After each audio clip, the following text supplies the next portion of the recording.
Welcome to the speakers portion of the 62nd Annual Meeting of the Funeral Consumers Alliance of Eastern Massachusetts. I'm Patty Muldoon, President. The meeting was held in October 2023 with the focus of Earth-Friendly Deathcare, featuring speakers Eva Moseley, Katrina Spade, and Representative Natalie Higgins. And we are very excited to have all three of them. Our wonderfully competent Eva Moseley has been on our board for quite a while. She's one of our longest standing board members, she and Paula both. And in that process, she also became a board member of Green Burial, Massachusetts. Now, don't think these are all of Eva's interests. She's a newly published author of an autobiography, which is wonderful. Green burial is a relatively simple way to care for a dead human body. No embalming or other chemicals. A biodegradable container of pine or other soft wood or cardboard, wicker, or a shroud of the natural fabric, wool, cotton, silk, linen, or even no container at all for the adventurous. The grave is 3.5 or 4 feet deep and has no marker or only a flat one of wood or local stone. FCAEM works for consumer choice, and many people still choose embalming, an elaborate casket, an outer container required by most cemeteries, and all the rest of, something very elaborate. But some of us were entranced and relieved when such simple ways reappeared after more than a century of elaborate, expensive methods promoted, sometimes imposed, by the funeral industries. So why green burial? I'm going to tell you about 3 experiences that had nothing to do with green burial, but that helped steer me toward it long before the green burial movement began. Sorry about my voice, the only voice I have. First, in my 20s, I became interested in Hinduism, and particularly its view of the world and life as cyclical, the earth rotating on its axis and revolving around the sun, animals needing oxygen and exhaling CO2, plants needing carbon dioxide and giving off oxygen. Our cultural emphasis is just the opposite. It not only relies on non-renewable resources, burning fossil fuels, for instance, it also strives for continual one-way growth. You hear it all the time from the economists and everybody else, growth, growth, growth, which is unsustainable on a finite planet. But with green burial, our bodies become part of the cycle of life and death. Second, in my 30s, I had a Cub Scout den in Vermont, and 1 month I had the boys build a compost pile with plant waste from my garden and fresh cow manure we got from a friend's barn. 2 days later, I stuck a metal rod into the pile, and in moments it was too hot to touch.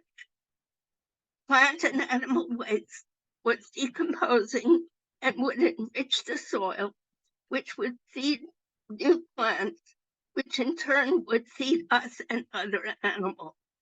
Our bodies, very naturally, can likewise enrich the soil. Third, when my mother died 50 plus years ago, my brother and I had no idea what to do. She had never let us go to her funeral. We crossed the street from her Jewish hospital to a Jewish undertaker who showed us heavy expensive coffin. But off in a dark corner, there was a plain pine box. I said, I want that. He said it was only for the Orthodox and sold as something much more expensive. I never forgot that simple biodegradable box.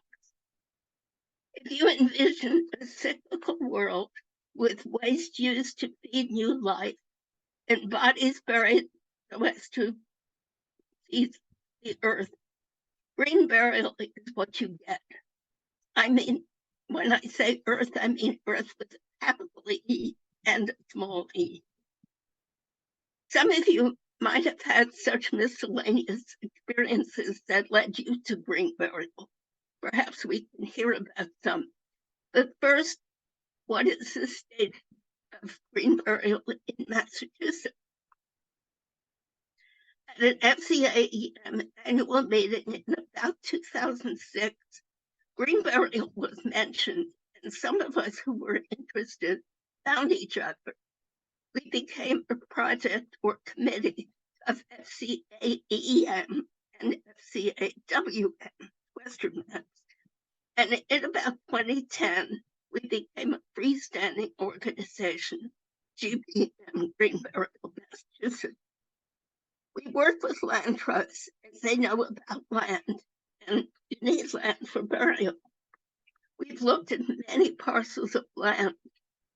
Sometimes it seems as if Massachusetts consists largely of wetlands and rock ledges, neither usable for burials. And in trying to establish a new burial ground, green or not, you have to get approval from one or more boards of health. Each city and town has one. That's just a glimpse of some of the challenges. But one land trust has a donor and staff committed to establishing a green conservation cemetery so that land is permanently protected from development. So far, the right land hasn't become available. In the meantime, GBM has spread the word. Its own search for land brings the idea to many people. It issues a quarterly online newsletter, has held a workshop for would-be green burial advocates, with the second one planned for January. We've tabled at conferences such as Council on Aging and Organic Farming. And it has a Massachusetts cemeteries database to survey cemeteries in all 351 cities and towns about their green burial policies. While most land trusts are absorbed by other concerns, more and more towns are devoting portions of existing cemeteries to green burial, making them hybrid cemeteries. So I leave you with a few thoughts. One, if we call the usual burial with embalming, casket, vault, and so on conventional, not traditional, although the funeral directors call that traditional. It's green burial that is traditional. In green burial, everything that goes into the ground must be biodegradable. If you remember nothing else, that's the sort of the kernel of the whole thing.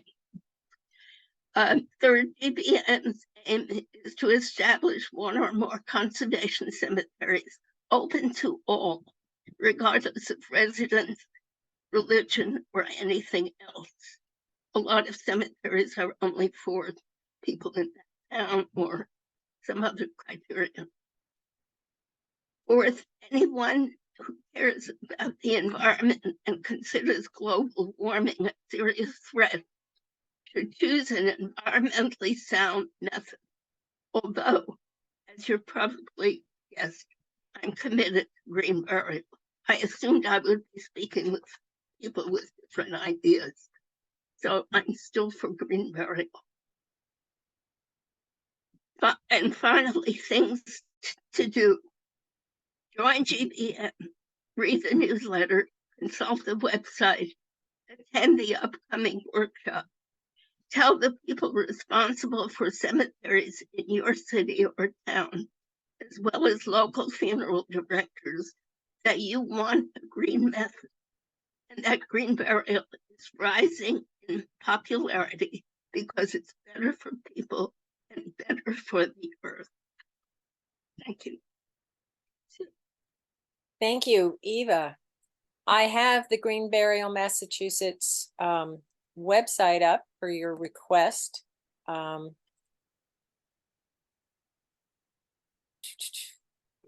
Where did it go? Give me 1 second.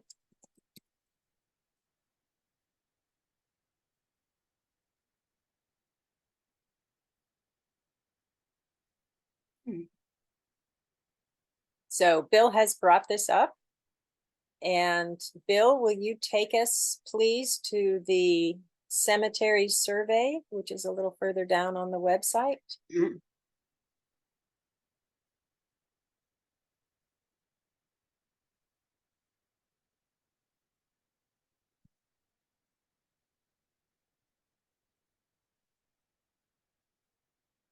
Where to find green burial? It took me a while to find it. It's called Massachusetts Cemetery Database. There we go. Okay, this shows the map of where there are green cemeteries in Massachusetts. Partly green cemetery. Far more out in Western Mass than in Eastern Mass. Mm-hmm. And then you see the survey that's been done, which says whether they have a hybrid green burial cemetery or they're open to it. So I see my own town, Arlington, listed. Our town cemetery is not hybrid right now, but if we went further down, we could find that, for example, Cambridge has a hybrid cemetery. But what Green Burial Massachusetts is working on is creating a new cemetery that will be for conservation and open, as Eva said, to all residents in, I assume, in Massachusetts. Is that right, Eva? To everyone? I'm not sure. I think it's probably open to anyone. Almost anyone. Okay. Likelihood of. But we don't have it yet, so maybe it's to be determined. In that we don't have the land yet, but are working on it. So here is their wonderful work. The founding of Green Burial Massachusetts from our 2 FCAs, because it was so necessary to just really target this particular work, and it obviously took a huge amount of work to get this far. So thank you so much, Eva. So just one thing. We have, GBM has 2 boards, one for the 501c3 and one for 501c13 for the cemetery. And I'm on both, and a fellow member of the C13 board is here, Carol Cohen, and I wonder if would you like to say anything, Carol? Add anything, correct anything? I don't have anything to correct. I think you've done a great job, so I don't really have a whole lot to add other than maybe to just mention that we've been looking since about 2008 for a parcel of land, and part of what the holdup is the setbacks from wetlands. That even if we start out with a parcel that looks like it's great and it's got land that could be used for burial, then when you take out all of the circles and lines of land that can't be used for burial because they're too close to wetlands or to water sources, there's not very much left for burial. So we're still looking. Right. Yeah, it's not easy.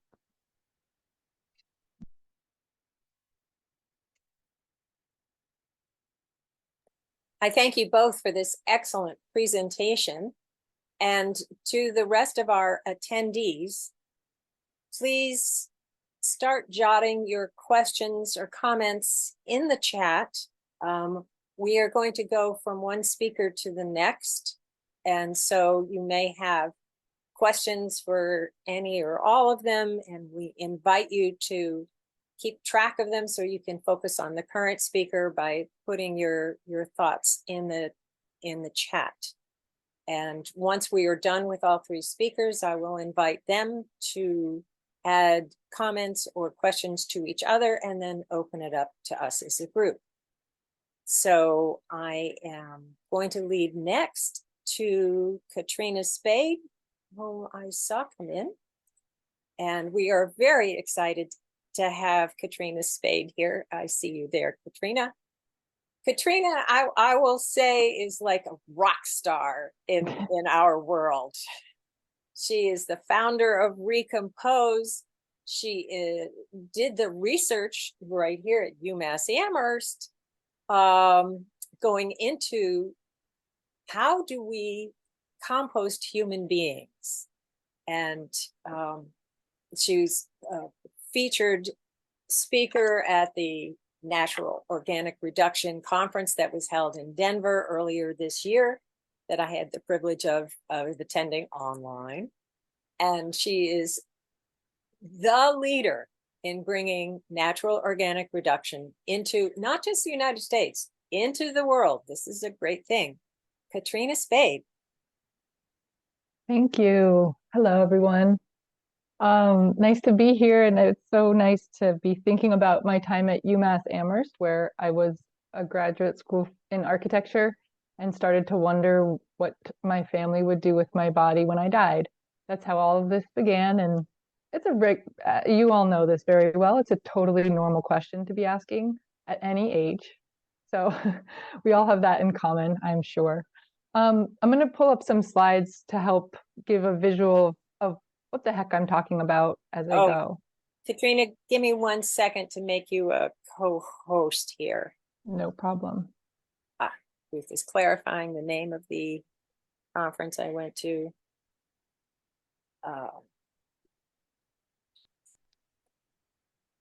Make co-host. Okay, you are now co-host. Thank you. All right. Let's see. So I like to have some slides up to make sure I'm giving you a visual of what we're all talking about. But the name of the public benefit corporation I have founded and run is Recompose, and you can find us on social media at Recompose Life, and our website is www.recompose.life. Oops. Eva, thank you for that beautiful description of natural burial. I was inspired by that option in grad school at UMass Amherst 10 years ago.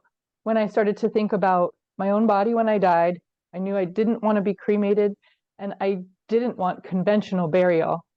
And as a side note, I totally agree. Conventional burial is the phrase there. I didn't want to be embalmed and put in a casket, so I started to look into other options. I immediately, of course, found out about natural burial, which is practiced today all over the world and has been practiced for millennia, is enjoying a slow but beautiful resurgence in the United States, I would say. But I grew up in rural New Hampshire. When I turned 18 and went to college outside of Philly, it was like I knew I would only live in cities for the rest of my life, because I just love living in cities. And so one of the design challenge that I gave myself early on was, if natural burial is a perfect solution, which I believe it is, a perfect solution, but if it's mostly perfect for spaces with lots of land, like our rural and maybe suburban spaces, then what is the urban solution that would return us to the earth and would be an alternative to carbon-intensive cremation and conventional burial. And I was very lucky that a friend of mine called me on the phone, knew I was thinking about death and dying, and she said, "Have you heard of the process that farmers use to compost livestock?" And I said, well, if you can compost a whole cow, you can clearly compost a human being. And Eva touched a little bit on the magic of composting.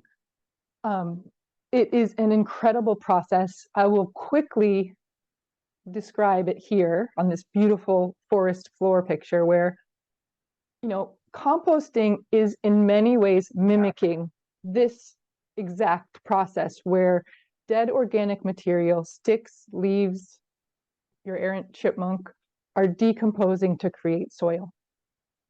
What makes composting and not natural decomposition simply is that humans are actually managing the process. So whether that's managing composting in your backyard compost bin or large scale agricultural composting, what makes it composting is the human aspect. And some say that composting was one of the earliest forms of biomimicry, because it really is taking nature's process and doing it in a more controlled fashion. Quickly okay, this is a little out of order for normal, but I'm going to touch here on this exciting slide, this moment in history about, let's see now, 4 years ago now, where the state of Washington legalized human composting as a death care method. Now, that meant it got listed alongside cremation, burial, and donation of your body to science as a fully authorized method of human disposition. We took about 1 year, well, not about 1 year, we took 1 year to legalize the process in Washington state. And I like to show this picture in part because look at those smiles. We are so happy, and I would say even just a little bit surprised that we did it. There was lots that led up to this moment. We, after I designed the initial prototype of a human composting system, we worked with Washington State University out here in Washington State to create a pilot program in order to prove that the process was safe and effective. Agricultural institutions had done it for decades, but we knew that to really bring it to the law as a human system, we would need to prove that that process worked. And so we actually had 6 donor bodies donated to us as part of the pilot program. We composted those 6 bodies, and then we showed the results to the Washington State Legislature. And then the result of that was a new law. The process of human composting, also known as natural organic reduction, that is its formal term, is now legal in 7 states. Those brown states are pending, or there's legislation, and as you well know, in Massachusetts, some of that stuff takes a little while to happen. It doesn't always happen as quickly as Washington State's statute change. But I will say, I was told in 2019 when we started our efforts to legalize that this was going to take decades to get a handful of states passed. And what we're seeing is a tremendous interest by the general public to pass these laws, to have more options for your own body when you die. So it's been much faster than we really expected. I know Natalie Higgins is speaking next, so I'm excited to, talk more about the possibilities for Massachusetts, but I want to let her speak first before I go into how this all went down. Probably would be some good questions coming up in the chat as well. I'm going to touch back on what is human composting, and specifically at Recompose. So you see here an array of composting vessels. This is in our Seattle facility. We have 34 active composting vessels on site. We are a full service funeral home. We employ funeral directors. That's by law, part of the statute required us to hire funeral directors. And then we have now a new career path, certified natural organic reduction operators. Those folks are tending to the process that's happening inside of these vessels as human beings are being transformed into soil. The process takes about 30 to 40 days inside of a vessel, and then an additional 30 to 40 days of curing of that compost that we then either give back to families or families can donate it to conservation efforts.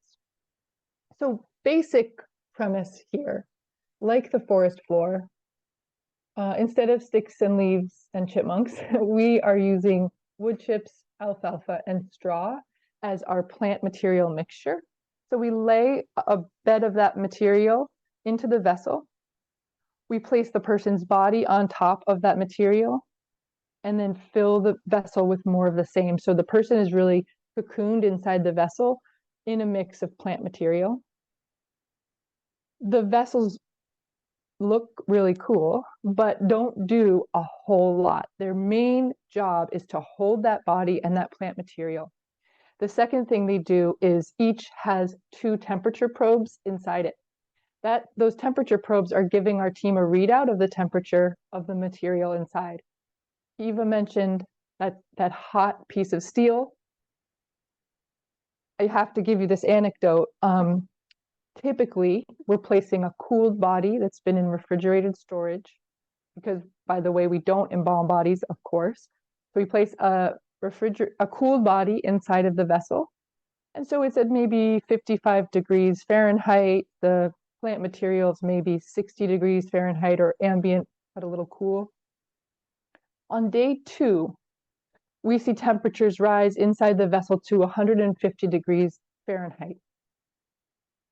Nothing in nature is like clockwork, but we see that every single time.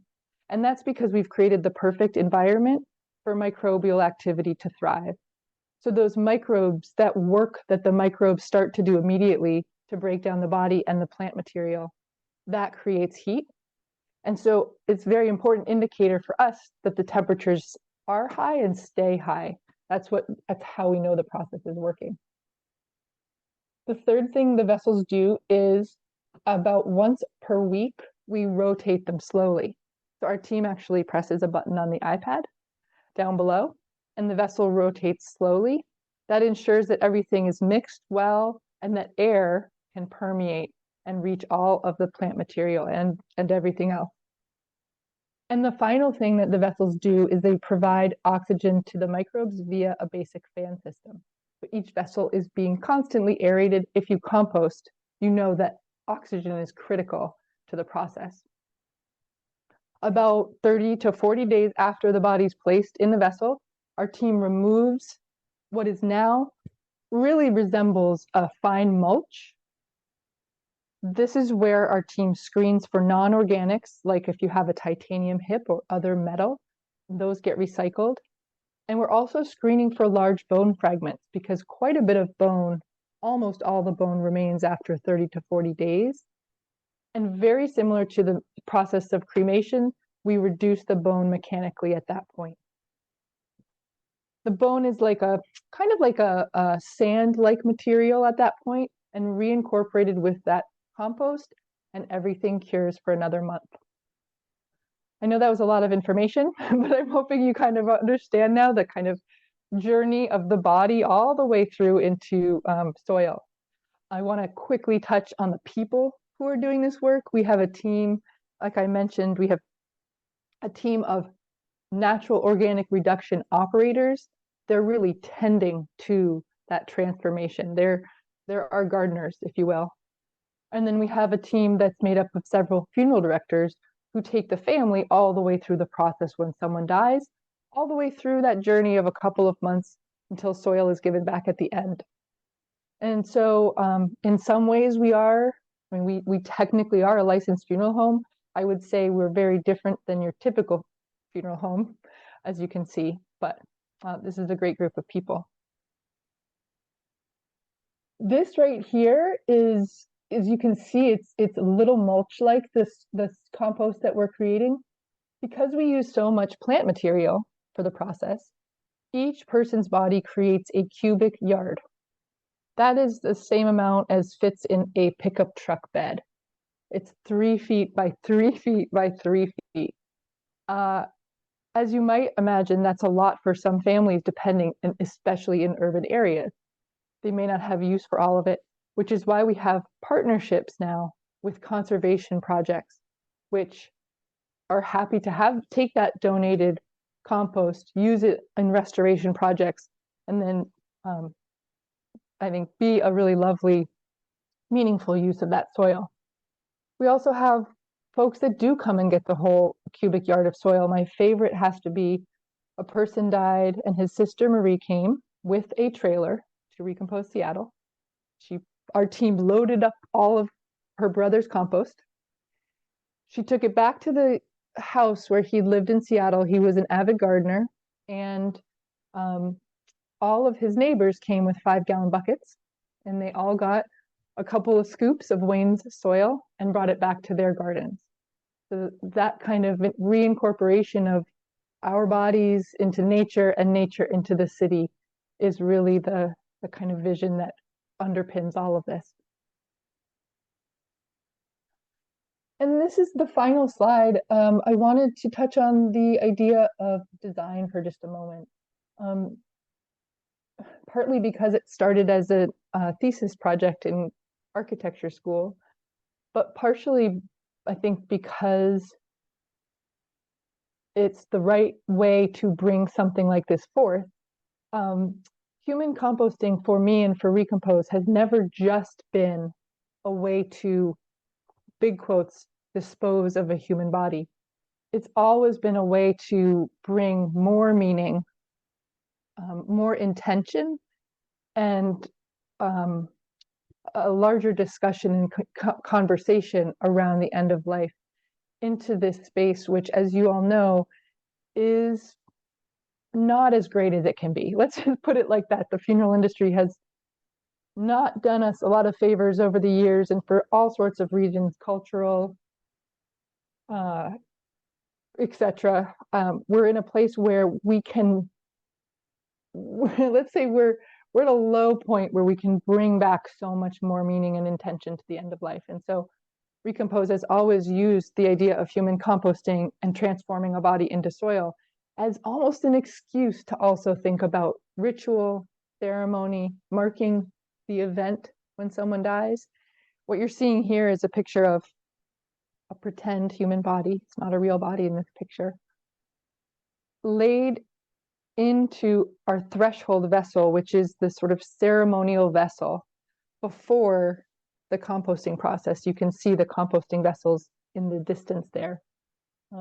We have about half of the families that come to Recompose do have a ceremony as part of their service with us, and laying wood chips and straw and flowers and moss and sometimes home vegetables on top of the person's body can all be part of meaningful ritual that that folks create around this new disposition option.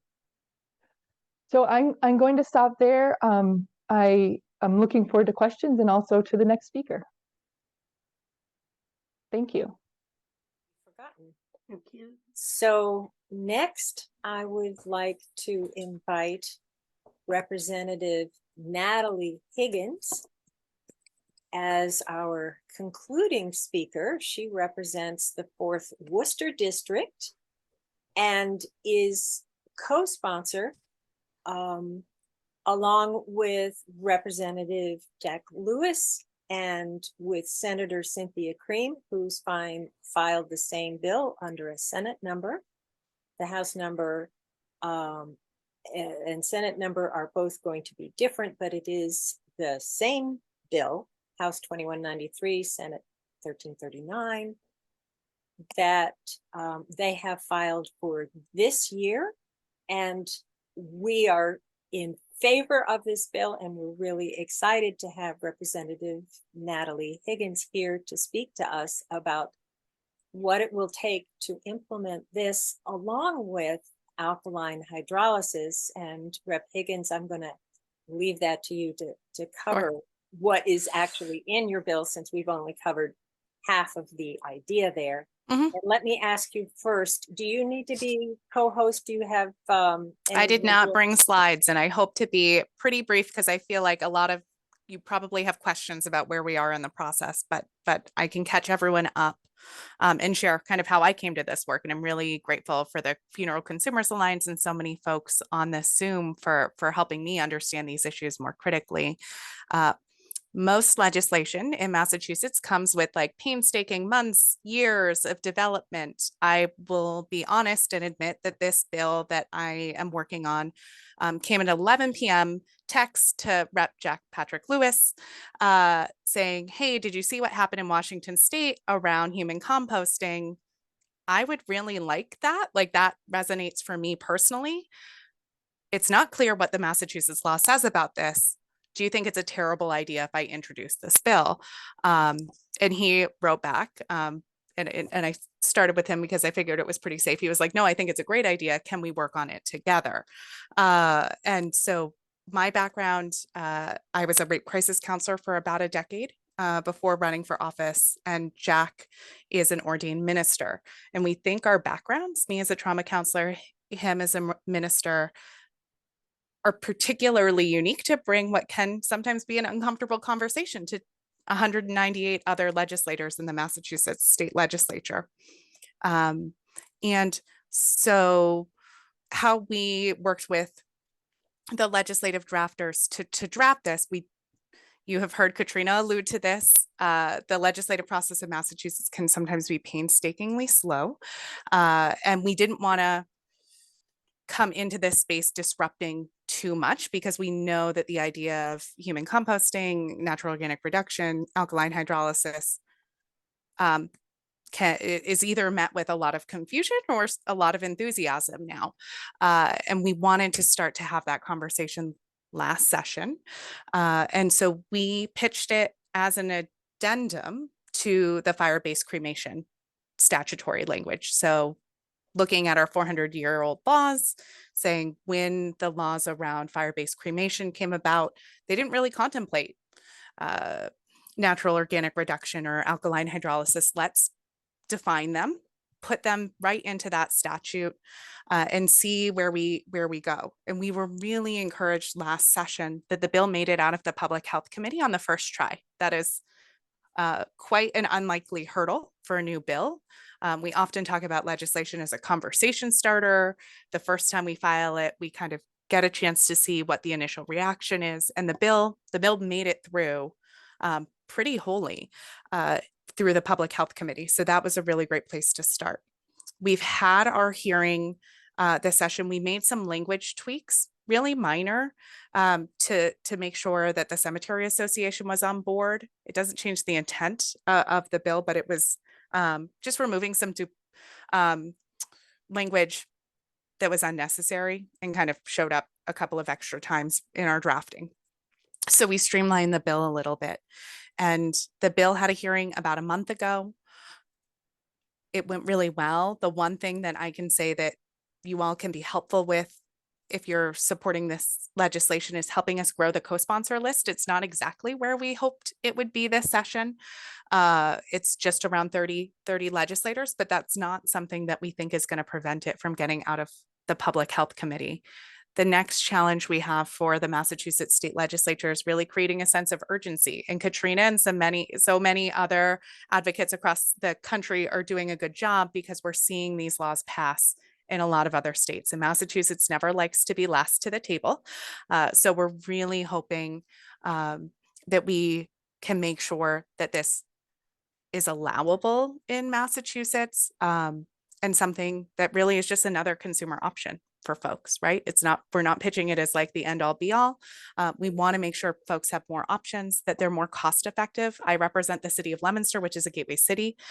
So the ability to be able to do something that is not only more environmentally friendly, but also more affordable is definitely something that my constituents are excited about. And we're hoping to have more conversations about what the death care system looks like in Massachusetts because we are such an old state. Patty has been schooling me about some of the other future projects we can be working on together, hopefully once we get this bill passed this session. So only other update I have, we talked to 4 legislators in New Hampshire who are interested in introducing a variety of legislation tackling natural organic reduction and alkaline hydrolysis. So we're really excited to see the interest from other legislatures to take this on.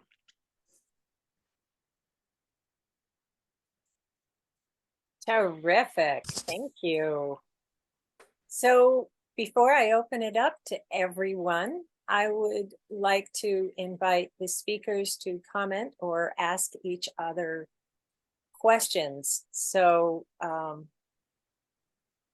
Katrina, Eva, Natalie, whoever has a question or a comment formed in your head, you can just unmute yourself, please. So one question is, are we including alkaline hydrolysis in what we're talking about today? And that will go to Natalie. Our bill does include alkaline hydrolysis. We know that that is already up and running in Maine. I will say most of the interest in the legislature is around natural organic reduction. Most of the resistance that we've heard is around alkaline hydrolysis, and we're trying to understand that. We introduced a bill that we said if we were going to amend this section of the law, let's make it as broad as possible and bring in all of the different processes that are practiced in different parts of the country. But I will say that the most questions we get is around alkaline hydrolysis, and I am less familiar with that process. Katrina was really gracious and invited us out to the West Coast a few years back when they were opening their first site to be able to meet them and hear from them and hear what opportunities and challenges they experienced so that we could be better prepared as we introduced our legislation. So let me step in for a moment, and anyone can expand on this as you need to. Alkaline hydrolysis is a much faster process than NOR, natural organic reduction, in that it basically uses lye and water. So its nickname is water cremation, but it takes hours to go through that process as opposed to a couple of months to go through NOR. So it becomes a faster process. Probably also means that it's a less expensive process, doesn't require each vessel to be occupied by a body for as long as NOR. But it certainly has not taken over the imagination the way that natural organic reduction has. But it is something that I think, because it doesn't take up much space, would perhaps be easier to implement for some cemeteries. It would be a smaller space occupier, I think, and handle more bodies more quickly. So it basically, it's called water cremation, but it gives you the ashes, what's called ashes, the same way that flame cremation would. It's just that the ashes would be white, not brown, because they haven't been burned. So that's a little bit about that. Anybody want to add anything about AH to explain it? Okay. We have some questions in the chat. Hang on one second. I would like to offer our speakers chances to speak. Katrina, did you have some questions about the process Massachusetts is going through? Yes, I was curious. Natalie, you mentioned a month ago there was a hearing and it went well. Which hearing was that? And forgive me, but like, what does that mean for next steps? Yeah. So the bill, every piece of legislation in Massachusetts that's filed on time gets a public hearing. So we were in front of the Public Health Committee. We've already been before the Public Health Committee with the last bill, and we were pleasantly surprised that kind of a variety of stakeholders showed up and actually participated in the process and testified in support, including the cemetery, Massachusetts Cemetery Association and Funeral Directors Association. The latter was a surprise to us, and we were really glad to hear that they weren't just being kind of silent on the issue. They were coming out and saying that this was going to be good for them as well. Thank you. Yeah, so from here, the bill will head to its next committee, and that's often just as sticky and harder to get through. So we're going to be doing what we can until the bill gets reported out of the Public Health Committee. We can grow the co-sponsor list. So if you know if your legislator, if you're a Massachusetts resident, you know your rep or senator is not signed on, reach out to them. Hearing from their constituents directly saying they care about this is an easy way. And co-sponsorship is kind of like a really low barrier way to say, hey, this is a good idea. Let's get it out of committee and keep the conversation going. And I can add that we've been talking about holding a legislative briefing. Did you want to say something about that, Natalie? So we've been working with Patty to figure out how to do a legislative briefing. There's, depending on when we have it, it's either to help get it out of committee, or hopefully it'll already be out of committee, but keep that momentum building and the interest to get it to the House or Senate floor for a vote. So far, I will say most of the feedback we've gotten from individual legislators has been really, really positive. And we've heard from a lot of folks who want to be able to have more options available to them. I'm zooming in from my great-grandparents' house that I am lucky enough to own. We've owned this land for over 100 years in Leominster. My brother's next door, and the house my grandparents built on this property. The reason why NOR really speaks to me is the ability to come home to this land that gave my family for so many generations a lot of opportunity. And it just sharing that story and kind of like how we're thinking about those choices we make after our death has been really, really great to be able to share that with other legislators and just residents. We've had so many folks reach out from all over the state excited about the bill and asking how to get involved. Thank you. And can you mention the deadline that the committee is under to vote this out, so we can also still submit written testimony to the Joint Committee on Public Health?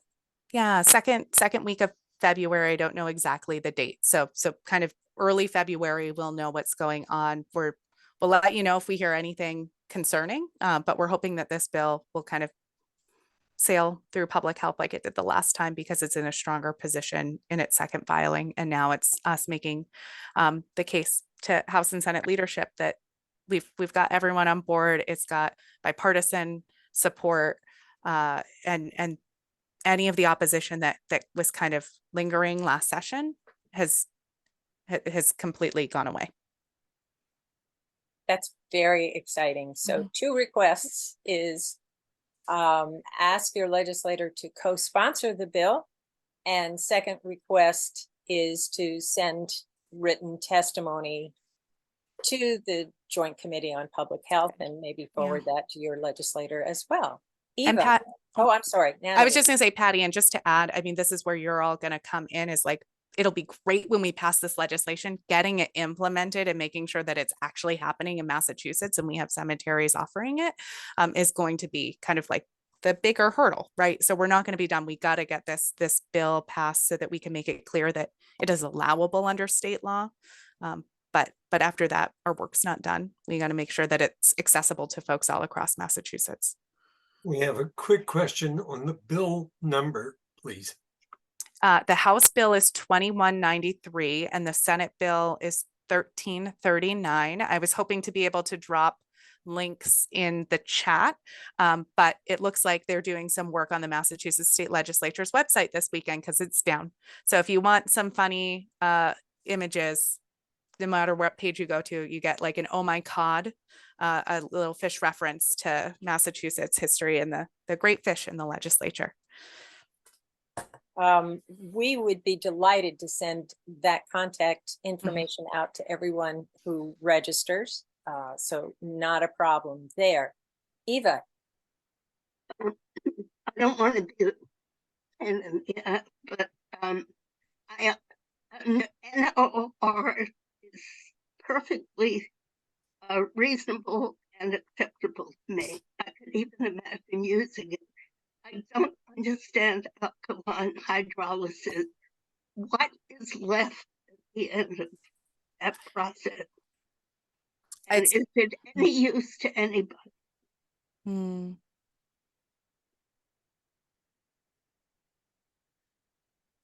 Eva, I didn't quite hear all the words. It was breaking up a little bit. Okay. So I asked what the end product of alkaline hydrolysis is, and is it good for anything? Any use? It's my understanding, Eva, that it is kind of crushed bone, is kind of the leftover ash. So different from natural organic reduction. And one of the concerns that we've been doing some research on is how the lye or the liquid is kept safe and disposed of. And so we're really, our next step is looking to Maine and seeing how they're tackling that. So thus far, it is largely the non-bone part of the body would go into the wastewater system, because it's just broken down into your most basic components, minerals and all. So it would just go into the wastewater. But I'm glad that Representative Higgins is exploring that and seeing how Maine is handling that. Because I don't think in Maine it goes into the wastewater. I think that they have to capture it and treat it separately. So the question is, what is that additional cost and environmental cost? Thank you. All right, and Natalie, did you have any questions or comments to reflect on? I had the perk of going last, so I tried to pick up something from both of the previous speakers. But no, thank you all for inviting me to be a part of your meeting today. Well, we are very excited to have you here, and that you've filed this bill actually for a second time. So this is exciting to help Massachusetts move forward. The chances of us moving as quickly as the state of Washington are nil, I would say, but I have seen things move unexpectedly quickly at times. And I would just say you have encountered some resistance to alkaline hydrolysis. Can you say something before we open it up to everyone else's questions about who is resistant to it? I think it's just more questions about the process, because there have been Recompose and others really showing that the natural organic reduction process, folks kind of can wrap their head around that a little more easily. So I think there isn't as many practitioners of alkaline hydrolysis out there kind of educating the general population of what it is and what it looks like, even though it has been practiced across this country for a longer period of time. So in some way we're playing catch up, right? Because half of the states already allow for alkaline hydrolysis. We never have, and we're trying to stay on track with the natural organic reduction. Okay, and one question that comes up would be to you again, Representative Higgins, about in Massachusetts, along with New York and just a couple of other states, there is a separation of ownership between cemeteries and crematories versus funeral homes. And Katrina Spade's Recompose, that is one, and all of the other natural organic reduction businesses that currently exist in Washington and Oregon and Colorado, those two are combined. And I'm wondering, what is the vision for Massachusetts, since we currently have them separate. Katrina, can you talk a little bit about what's going on in New York? Yeah, did you like how I unmuted? Yeah, Very I saw you subtly ready. I unmuted. saw you ready. Thank you. Yeah, so in New York State, as you mentioned, is a similar separation of funeral homes and cemeteries. And what's very interesting to me is that the body itself can only be like transformed, let's say, by a cemetery. So cemeteries can do cremation, burial, or now natural organic reduction in New York. So from Recompose's point of view, our mission has always been, well, first to develop this idea and bring it to the public, and then to make it available wherever it's desired. And we've always designed our system and process to be replicable, with the idea that we would license it to organizations down the way. So again, this is just from Recompose's perspective. There is opportunity to bring natural organic reduction to cemeteries, let's say in Massachusetts, through licensing partnerships. In fact, it's sort of similar to what I think a lot of cemeteries have done, where they've been running out of plots and people want cremation, so they put in a crematory retort. This would be a similar situation. Yeah, I just to add, Mount Auburn Cemetery has been really tremendous and speaking out as a cemetery who wants to lead on this and bring these processes into Massachusetts.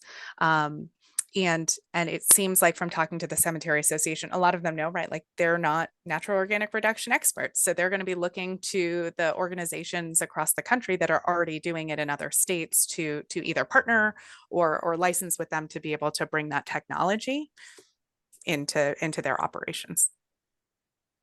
Thank you both so much. Eva, your hand is up. Oh, I haven't taken it down. Very good. Okay. Here's a question from Mary Gilbert. Is the quality of the resultant soil different between the two methods?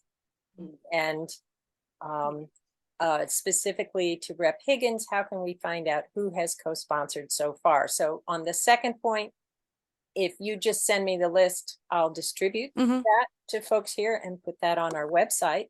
Sure. But the quality of resultant soil, well, that's a one. Katrina, if you want to talk about, I would say like the difference between alkaline hydrolysis and natural organic reduction, one has soil and one has kind of a different kind of ash, how it's described. Yeah, I'll speak to the composting process. I anecdotally initially assumed, because I'm human and full of hubris, I guess, that the compost we were creating was probably incredibly special because like it's made of humans. And my soil scientist advisor, who has been working with me for years and years, was like, no, Katrina, it's just really good compost.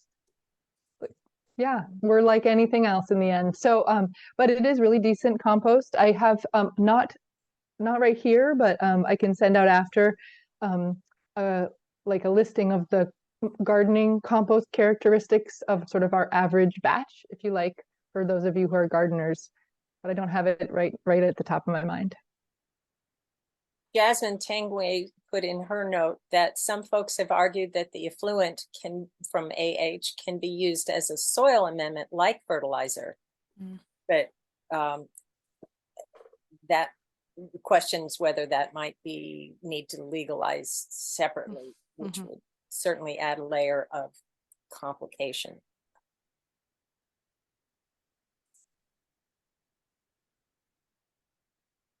And if it's helpful, the Massachusetts law contemplates that you could spread the soil from NOR or the ash from alkaline hydrolysis in the same way that you can spread fire-based cremation ashes. So private property, you get to spread it how you want. If it's your private property, not someone else's, and other places, cemeteries will offer kind of like a scattering area. I know on the West Coast, a lot of you all have been working kind of restoring forest land. And so there was something that happened in Western Mass a little while back where they had to restrict the scattering of ashes because it was really messing with the land, because maybe I guess a lot of folks were scattering at the same time. So our hoping is that the NOR soil really will be good for our land and restoring maybe under-maintained forests. And I would like to add to that there is one business, and a for-profit business in Massachusetts that says you can bury your cremains, the cremated remains, at a particular tree. And if one were to do that, that would damage the health of the tree. If you put the ashes by themselves and didn't spread them with a lot of soil, that is actually an anti-fertilizer, if I may use that term. We've got some questions in the chat that I'm going to invite Bill to bring up, but first I wanted to ask Sandy, who has her hand up, if you've got some further comments to add. I was just going to add the specific thing that the gardeners at the Bridge of Flowers in Shelburne was publicity within the last month or so about the plants being killed by so many people putting cremated remains there. That might be what Natalie was referring to. I was planning to write a blog entry about that and looked into it and looked into the chemistry of it. And it's really, there's a high salt content. And this is from regular cremation.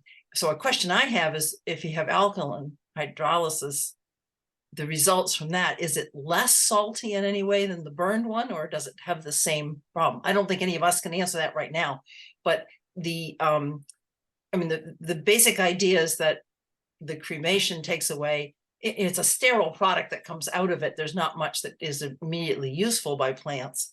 And the problem with from the flame cremation is that the salt content is 500 to 2,000 times larger than what plants want. And so you need to put amendments into the cremation material to be able to let plants tolerate it. And so that was startling to me, that it really is very, very bad it changes the acidity in the pH in the soil in ways that plants don't like. And so gardeners, and this is one of the reasons that parks don't want the scattering of cremated remains. So I'm imagining alkaline hydrolysis may be just a similar story. I also wanted to comment about when we first learned about alkaline hydrolysis, there was a funeral director in Ohio who did a wonderful job of educating about it. There are videos, they're still available online, I think, showing the whole process. He gives a tour of the equipment. He was run out of town. The funeral directors in Ohio made moves to make it illegal for him to do what he was doing. So he still does it, but the equipment has to be in Illinois or Missouri. They have to have extra cost of transporting the body to a place that will let it happen. But in his videos, he said that the local wastewater treatment plant accepted and welcomed the effluent when in the time that he was, I think he had about 20 bodies he was able to do, because they usually have too acidic water and they have to add chemicals, and this helps balance. And I thought, that's a fascinating idea. Now this is information that's probably from about 10 years ago, but I wonder, there's some science here that we should bring some of this stuff forward, figure it out so that we can answer questions about it or point to the resources that really know the science of it. Thank you.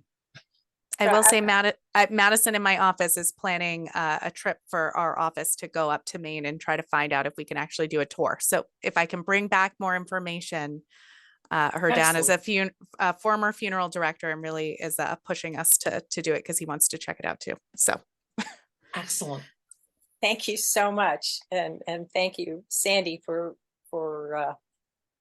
elucidating the challenges of ashes as fertilizer. I happen to know that Sandy has a background in chemistry, not only and also certainly very knowledgeable on all of these processes.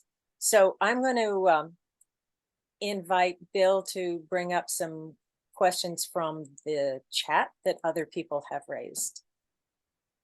Okay, there are a number of questions, so I'm going to try and do this all in one breath, and I'm going to skip vowels. Katrina, where does the plant material come from?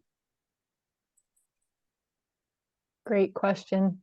It comes, well, in Washington State, in Seattle, at our Seattle facility, it all comes from the region, and we're always working to get it more locally. Initially, I'd hoped we could use waste wood chips. For example, in urban centers, there's often a lot of deadfall that's being chipped, but we have some needs around the type of wood, so we can't, for example, use cedar in our composting because cedar is great at not decomposing.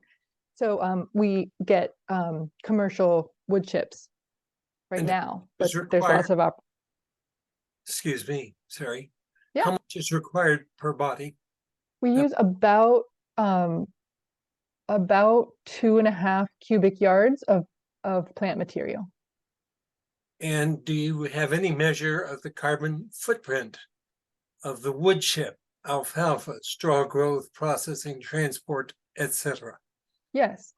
When you take into consideration the carbon footprint of cremation and conventional burial, by the way, I think it's fascinating that cremation and conventional burial with a casket, concrete grave liner, headstone, and then upkeep of the cemetery is almost identical to the carbon footprint of cremation. When you take into that consideration those emissions and then add in a positive way the benefit of sequestering carbon, that the carbon in those wood chips and plant material, the carbon in our bodies, the total carbon benefit is about a metric ton per person. So if instead of being cremated, you choose to be composted, the total benefit is about a metric ton. Now, what that doesn't take into consideration actually is the benefit to the land once the compost is distributed. So we're working on a new life cycle assessment right now because it would be, number one, we've adjusted and improved our system in a lot of ways, but number two, it's likely the carbon benefit is actually quite a bit higher than that when you take in consideration that benefit of compost on forest versus mowing and watering a cemetery, a conventional cemetery, you know, when you look at all of the life cycle. And how much does it cost? So Recompose's price for the whole of the composting journey, if you will, including the funeral home care, is $7,000. And there's an additional cost if people decide to have an event on site. Someone posed the thank you. Someone posed the question, two questions. One is, do you have to live in Washington State to participate? Thank you. I was going to try to fit this in somewhere, so thank you for asking it. About 30% of Recompose's clients currently come to us from out of state. So we have a team that is very accustomed to helping folks with those logistics. Of course, flying to us from across the country does reduce the environmental benefit. But at the same time, we found that for some people, it's truly meaningful and desired to have this option. The farthest we've had someone come to Seattle is from Switzerland. So that gives you a sense, I think, of the interest and the demand for these new options. I mean, if nothing else, Natalie kind of touched on it. There's a lot of momentum and just really deep interest in having this option available. So it's my life's goal, I guess. Not I guess, that's my life's goal. That's what I'm doing. And the last question I have so far, why are there helmets outside the vessels? That's a great paying attention to detail. our NOR operators wear helmets when they're operating larger pieces of equipment. We do have scissor lifts and forklifts on site to move around soil, wood chips, etc.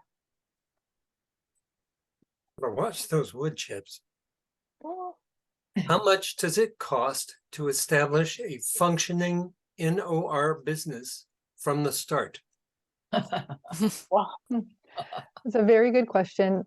It really depends on location, the scope and size of the facility, and if you were a cemetery with already the infrastructure to care for humans and their dead loved ones, it would be a different story. I can't give you like a number, except I can say it's north of 5 million and often into the 15s. So it really depends. So anyone who's done construction recently will know it's very easy to reach those numbers in any project, but it's one of the challenges of bringing NOR places is that it is a capital intensive system up front. You know, it's not green burial, which, as you all know, is complicated on its own. So all of this is complicated, and the fact that we're creating a facility with very specialized equipment makes it more capital intensive to get a facility up and running. And this next question is probably embedded in your previous answer. To what extent is this scalable to be offered to many people? So for instance, we had a glimpse, we think, of the size of the facility presented in your works. If this catches on and there's great demand, how does it scale? Yeah, so Recompose approaches the scaling question in two ways. One, by opening and operating our own facilities, and two, by again creating a system that is very replicable, where we've created an equipment package that is that we are easily able to get stood up in a new facility for a licensing partner somewhere. And using existing infrastructure and organizations that already have the capability to care for the dead. What I mean by infrastructure, for example, is they have the space with cooled refrigeration. They don't have to build out that space. They might have spaces for events if families want those events. And they might have the licensure already set up to do something where they're caring for the dead in a new way. That's not the only way you can have an NOR facility, spring up, but it does take a lot of the obstacles out of the way.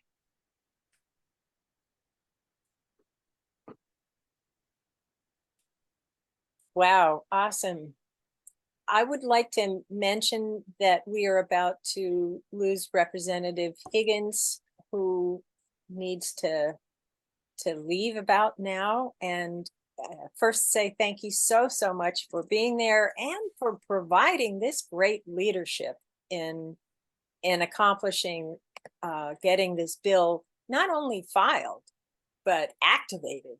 And so we are most grateful to you and to Jack Lewis and Cynthia Cream. I was asked if I wanted everybody there, and I'm like, no, one person representing the bills would be great. Thank you. So I just wanted to say thank you to her. And I did put in the chat something that I received about results about alkaline hydrolysis, the end results of where that goes. So I just wanted to share that with everyone. And just to confirm that alkaline hydrolysis, you get liquid and you get the pulverized bone. So the two results, and that's pretty much what happens with NOR as well. They also have to pulverize the bones, and bones, as we all know, take longer to decompose. So that's certainly the case.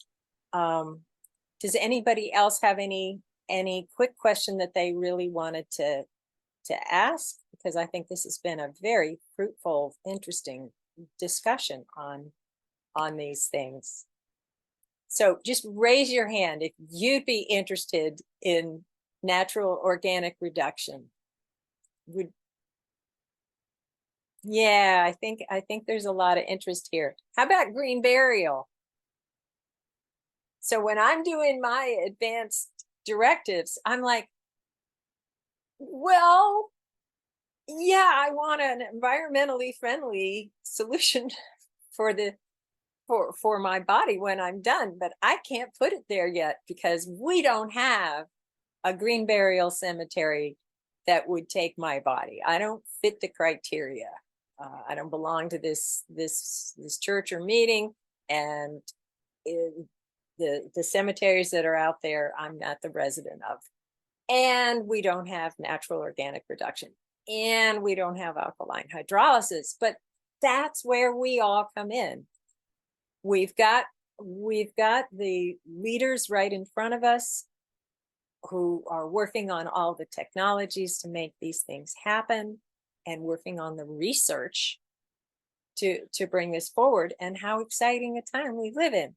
Let's hang in long enough so that when we actually are ready to have our bodies taken into the earth, that we have more earth-friendly death care options. So let's all dig in and do the parts that we can do to help bring this about. So with great gratitude. Patty, sorry, can you check your chat? My There was chat. a question from Heather. Heather. Bill, will you ask it? Because I have so many questions. I don't have it. It would have been direct. I have one from Heather. Oh, good. Katrina, go ahead. I think we sort of answered it already. The first was about cost, which I covered. And the other one, let's see, really quick, was a bone question, I believe. Is that right, Heather? Please explain, why and how the bones are removed and cremulated. Cremulated is the term for the reduction of bone after a cremation. In natural organic reduction, what we found is that if we wanted to compost the bone, it would take a couple of years probably to really have it reduce altogether in the composting process. After we remove the soil, and bone and non-organics from the vessel, our team actually sorts by hand that soil, removes the recyclables, and then places the bone in this piece of equipment, much like a cremulator. Bone is reduced again to sand-like material and placed back in the compost to cure for the next month or so.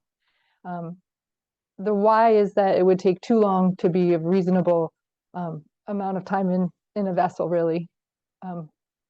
And yeah, I think that answers it. Sorry to interrupt. No, that's perfect. We've got one more from Lindsay. Just before I forget it, because I will.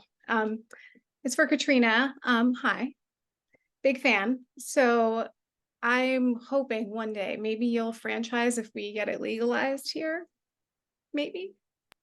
Yeah, hi Lindsay, nice to see you. The challenge with franchising in Massachusetts is going to be about the bill that regulates with cemeteries offering NOR. In other places, and if the law changes in Massachusetts, we are looking to franchise for those of you out there thinking like McDonald's of death.